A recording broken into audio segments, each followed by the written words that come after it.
Hundreds of students marched in France to remember the victims of a brutal knife attack in London. Britain is taking steps to cope with the growing epidemic of knife crimes. Li Xiang has more. The deaths of French students Laurent Bonhomme and Gabriel Ferret shocked people on both sides of the English Channel.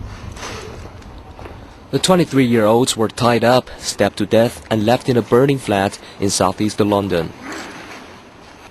In Amiens, where Gabriel Ferret grew up, hundreds of people carry out a silent march in support of their families.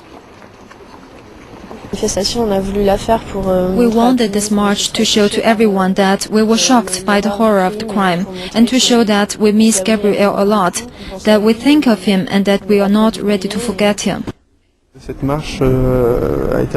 This march was organized to pay tribute to Gabriel, for all the people that knew him, who went to school with him, but also for all the anonymous people who were shocked by this tragedy.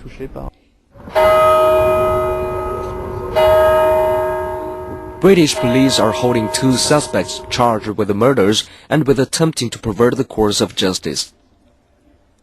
British Home Secretary Jacques Smith announced a variety of measures on Sunday to tackle the rising problem of knife crimes. One of them is taking offenders to meet stabbing victims and their families, so as to understand the consequences of their crime. There are younger people who are now carrying and using knives, and therefore there are more young victims, and I think that that is a cause for concern. Recent deaths of teenagers in London have sparked the fears of a knife crime epidemic. Some people are doubtful whether any of the newly announced measures will really help.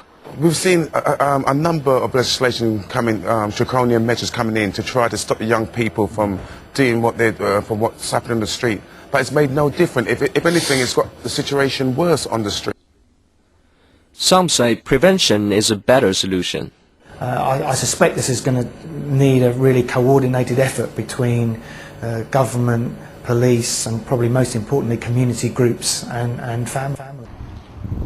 People say no matter measures are used, they hope young people involved in street violence in Britain can be persuaded to drop the knife and not take a life. Li Xiang, CCTV.